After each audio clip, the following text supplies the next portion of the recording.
बहुत कम माने गोटे से टपिक रे मोर गोटे टिके किसी कथा बाकी रहीगला।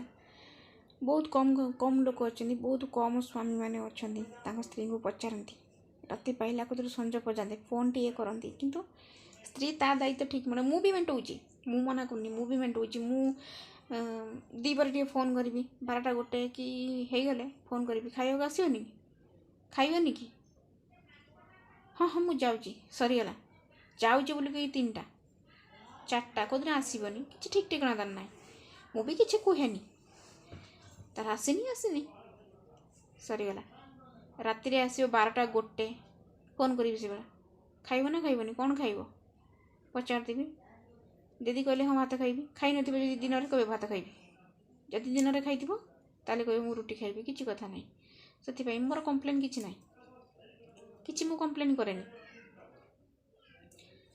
मु सब जहाँ करू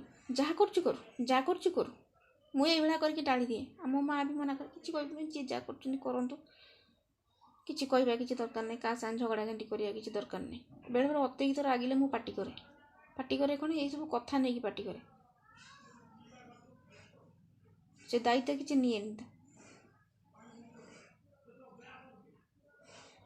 आउ बापा माँ कहने बाहला हूँ स्त्री तक माने किसी भी अच्छा आम सब बंधुबांधव आसती घर बंधुबांधव आसती भौणी मैंने बेसी तो सान भौणी आ बड़ भौणी ये 2टा अधिका आउ जी अच्छा बंधुबांधव सी एम जहाँ कहते से शुणती ना मो कथा तो कौन कथा शुणती ना कहे से बाहला सी कथार अरे मो कथा जी उठ बस होता मो कथा मुझे जहाँ चाहूँगी से करता से तो किसी कर अनुसार मु चली अनुसार मु चलती मोर भी किसी इच्छा अच्छी से चाहे सब बेले ता घर लोक खुशी रुहतु ता बापा माँ खुशी रुहतु आ मो बापा माँ मो एक तो मो बापा ना मो बा नवा आगुरी मो बापा चली जाइए रहा मो माँ से केवे भावेनी मोर गोटे सान भाई मझिया भाई कथा छाड़ से तो हूँ मेन आम घर गोटे प्रॉब्लम बहुत बड़ प्रॉब्लम से भावेनी किसी कौन कथा भावेनी कि मो सान भाई 12-13 वर्ष जाकि मो पाई बाहर को गला पाठ पढ़ी पारानी किसी से भावेनी मो बापा ये है चली गले से क्या शांति रखे देनी मो सान भाई बहुत कष्ट कर जीवन में कौन हम कह भी हेनी बहुत कष्ट पाइला बेले बेले कथा भाविक भी मन दुख हुए कहले कौन हम मो हाथ में किसी कर्तव्य ना जे मुझे किसी करदेवी बहुत चेष्टा करुँची मु निज गोटे निजे ठियाबी पाखे मुझे ठिया बड़ बड़ भाई तो अनैलानी पाखे ठिया कि मो सान भाईटा कौन कर सब किसी दिए खाइबा कतुर नहीं सब किसी डाक्तर कतुर नहीं सब किसी से देखी भल सब जोटा से भल हो पार भल माने बुद्धिटा ता भीतर को आसो से सब ना जो से निजे भल थिला से क्या अनै ना कहारी को नुह मुझा सत कथा कहूँ मो भाई हो बरंग मुझे सत कथा कहूँ आम गोटे आमर गोटे मेलन एमती लगी आम समस्ते देखिए ये पूरा पूरी मो लाइफ कथा मुझे जी भी कहूँ सब मो निज कथा मु कहारी कथा कहूनी कौन से स्टोरी मु कहूनी यहाँ कहूँ निराट सत कथा मेल लगी बहुत थर सान भाई मोर पैसा ना मो पाखे पैसा ना हूँ सी जहाँ को माने भल भावुला ताकू नहीं शाड़ी को नहीं आउ मैं जहाँ से भल पाता ता भौणी ता भाई नहीं से जा मेलन बुलिया मो सान भाई से बोधे बाहर को जाई नथिला माने एतटा भी मन पड़ुनी मोर बाहर को हाँ बाहर को से जाई नथिला बापा भी से थिले मु थिली मो माँ थिला मो बो माँ डाके बो डाके बो मो सान भाई आम 4 जन ताको लगी 5 जन आम घर 5टा लोक आम ताठार अधिक फैमिली आमर बड़ एत भी बड़ नुह मो बापा टिके रागी किंतु जोटा कहते हक कथा कहती रागंती प्रबल किंतु जोटा कहे सत कथा कहे आ ये गोटे पार्टी करके चिल्लाती जा या छड़ा कथा किसी भैल्यूएसन दीब कि पार्टी लोक खराब करते जो पार्टी करुँच ठीक कथा ही कहती आम समस्ते अच्छु होली टाइम रे बहुत बड़ मेला लगी आमर बसीचु सान भाई आसला कहला मु समस्त बड़ कहला दे तू जीवन कि ना मुझे जीवनी तो इच्छा ना ତୁ ଚାଲା ବୁଲିବାଲି ଆସିବୁ। ମୁଁ ତାକୁ କହିଲି ମାନେ ପଇସା ପତ୍ର ନାହିଁ ଆଉ ଯାଇ ହେବନି, ଯିବାନି ତ, ତୁ ଯିବୁ ଯେତେବେଳେ ଯା। ମୁଁ ମନା କଲି ତାକୁ। ମୋତେ ଜବରଦସ୍ତ କରିକି ନେଇକି ଗଲା। ସେଦିନ ମୋତେ ଭାରି କାନ୍ଦ ମାଡ଼ିଥିଲା।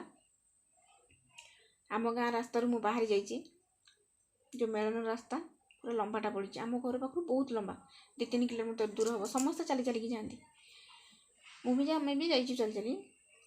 ମୁଁ ଗଲାବେଳକୁ ମୋ ମଝିଆ ଭାଇ ଆଉ ଯାହାକୁ ସେ ଭଲ ପାଉଥିଲା ସେ ଝିଅ, ତା ଭଉଣୀ, ତା ଭାଇ, 3 ଜଣ, ତାଙ୍କ ଗାଁ ଲୋକ ଗୋଟେ 4 ଜଣ, ତାଙ୍କ ଗାଁର ଆଉ ଗୋଟେ ଝିଅଟା, ଏତିକି ଲୋକ ଆସୁଛନ୍ତି।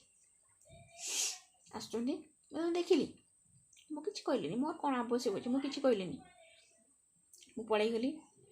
ସେ ରାସ୍ତା ସାରା ମୁଁ ଭାବିକା ଗଲି। ମୋ ବୋଉ କିଛି ଆଉ କହିଲିନି, କାହାର କିଛି କହିଲିନି, ମୁଁ ପଳେଇଲି ସିଧା।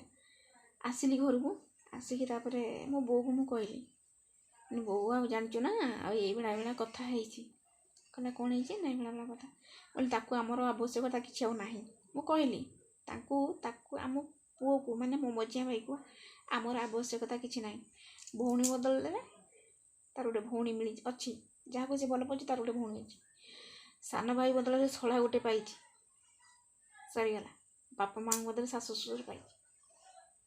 ନ ବାହା ହେବା ପୂର୍ବରୁ ଆମର ଆବଶ୍ୟକତା କିଛି ନାହିଁ।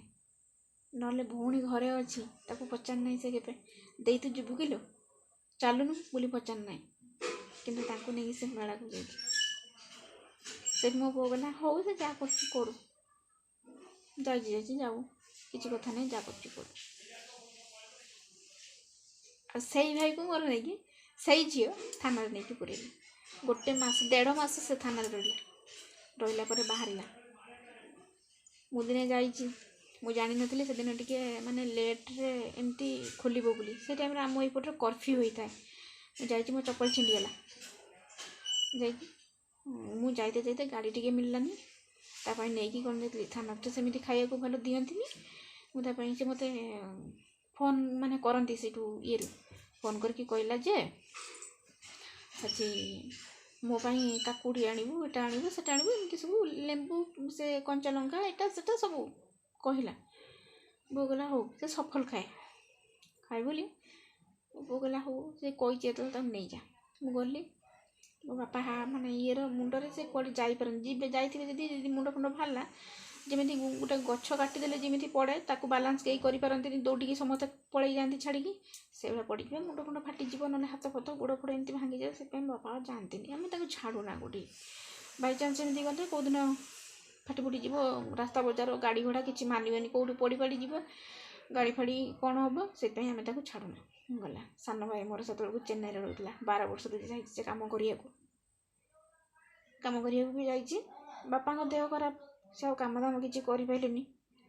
ଭାଇ ତ ତାର ଏମିତି ହେଇକି ପଡ଼ିଲା, ଥାନାରେ ବସିଲା, ଦୁନିଆର କ'ଣ ଝିଅ ସବୁ ମାନେ ଚକ୍କରରେ ପଡ଼ିକି ଦୁନିଆ ପଇସା ପତ୍ର ଯାହା ଇନକମ୍ କଲା ସବୁ ସେ ଝିଅକୁ ଦେଇଦେଲା, ସବୁ ଦେଇଦେଲା। ଘର ଫର ସବୁ ତାଙ୍କର 3 ବଖରା ଘର କରିଛନ୍ତି, ପକ୍କା ଘର। ଆମର କିନ୍ତୁ ଘର ନାହିଁ, ଆମର ମାଟି ଘର।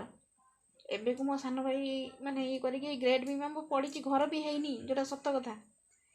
ଭାବିଲାରୁ ବି ମାନେ ବହୁତ ମାନେ ମୋ ମନଟା ଭାରି ଟେନସନ୍, ମାନେ ମୁଣ୍ଡଟା କ'ଣ ହେଇଯାଉଛି। ବହୁତ କଷ୍ଟ ମୋ ଜୀବନରେ ମୁଁ ପାଇଛି, କିନ୍ତୁ ଶାନ୍ତି ପାଇଲିନି।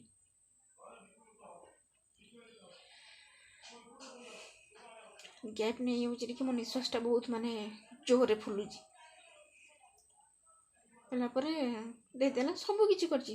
କଲେଜରେ ପାଠ ପଢ଼ିଲା, ଡ୍ରେସ୍ ପତ୍ର ସବୁ କିଛି। ମୋ ବାପା ଦିନେ ତାକୁ ମାର୍କେଟରେ ଦେଖିଲେ, ଗୋଟେ ଦୋକାନ, ବଡ଼ ଦୋକାନଟେ, ହୋଲସେଲ୍ ଦୋକାନ, ଗୋଟେ ବ୍ୟାଗ୍ ଜିନିଷ ସେଠୁ ସେ ନେଇକି ସାଇକେଲରେ ଗଲା। ସେଠୁ ସାଇକେଲ ଥିଲା, ମୁଁ କହିଲି ଯେ ଆମର ଗାଡ଼ି ଥିଲା ବୋଲି ସାଇକେଲ ଥିଲା, ମୋରି ସାଇକେଲ, ସେଥିରେ ନେଇକି ଗଲା। ବାପା ମୋତେ ଘରକୁ ଆସିକି ପଚାରିଲେ, ଲିଙ୍କୁ, ମୋ ଭାଇ ନା ଲିଙ୍କୁ, ପଚାରିଲା ଆଉ ପୁଅ ଯାଇଥିଲା ବଜାରକୁ, ଆଉ କିଛି ଆଣିଥିଲା ଏଇ ଘରକୁ? ସେଠୁ ନା ତ କିଛି କାହିଁ ଆଣିନି।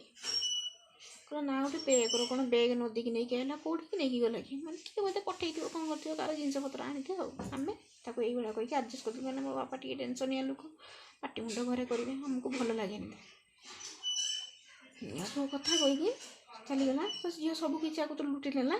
ନେଇସାରିଲା ପରେ ଆକୁ ମାନେ କୁହନ୍ତି ନା, ଯେଉଁ କୁହନ୍ତି ନା ଗୋଇଠା ମାରିକି ଯେଉଁ ବିଦା କରିଦିଅନ୍ତି, ସେଭଳିଆ ବିଦା କରିଦେଲେ।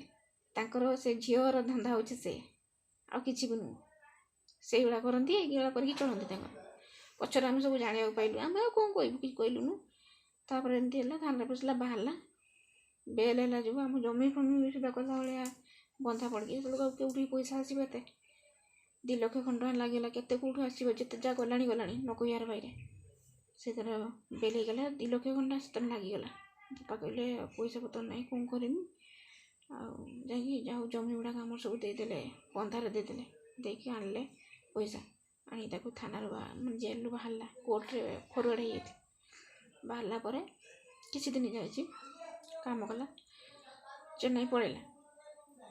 ତାପରେ ଆସିଲା ଘରେ ରହିଲା, ଆଉ କୁଆଡ଼େ ବାବା ଗଲାନି କି କାହାକୁ ଆଉ ସେ ଅନେଇଲାନି ଯେ ମୋ ବାପା କି ଭାଇ କି ଭଉଣୀ କି ଗୋଟେ ସାନ ଭାଇଟା ଯାଇକି 12 ବର୍ଷରୁ ମାନେ 12 ବର୍ଷ ମାନେ କେତେ ବୟସ ତାର ହେଇଥିବ, ସେବେଠାରୁ ଯାଇକି ସେ ଚେନ୍ନାଇରେ କାମ କଲାଣି।